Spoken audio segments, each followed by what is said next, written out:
How to fix ThinkPhone 25 no notification sound.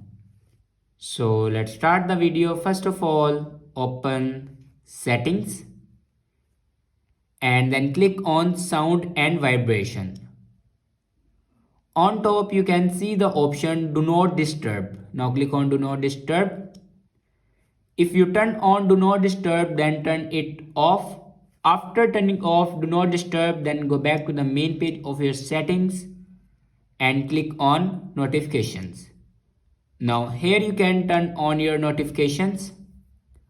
After turning on your notifications, then go back